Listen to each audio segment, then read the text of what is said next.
இதுதான் நம்ம இறந்ததுக்கு அப்புறம் கிடைக்கிற சொர்க்கமா? அப்போ சரி, உச்சிகா பயிலுக யாரும் இங்க இல்ல, பண்டிகையை கொண்டாடுகளே. அந்த சாம்பார் பயிலுகளோட தொல்லை இனி இந்த டோபிராமாக்கு இல்ல, அதுவே போதும். அவனுக்கு பண்ண வேலைக்கெல்லாம் இனி நரகத்துல அவனுங்களை வறுத்து எடுத்துட்டு இருப்பானுங்க. வேதனையா இருந்தாலும் எனக்கு அது ரொம்ப பெருமையா இருக்கு.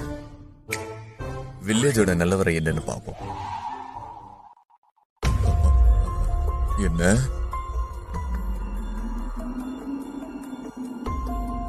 என்ன இழவிது? வில்லேஜோட நல்லதுக்காகவோ என்னோட நல்லதுக்காகவோ உன்னோட கிளானியை நீ மொத்தமா வலிச்சு எடுக்க வேண்டியது இருக்கீட்டாச்சு. தெரியும், நீ மூடு. உச்சிகா பயிலுக சாவ போறானுங்களா? டான்ஸோ எவ்வளவு மோசமானவனா? இது மட்டும் முன்னாடியே தெரிஞ்சிருந்தா இருதன் அப்பவே லாடம் கட்டிட்டு உன்ன முன்னாடியே ஹொக்கா கேக்கிருப்பேன். டான்ஸோ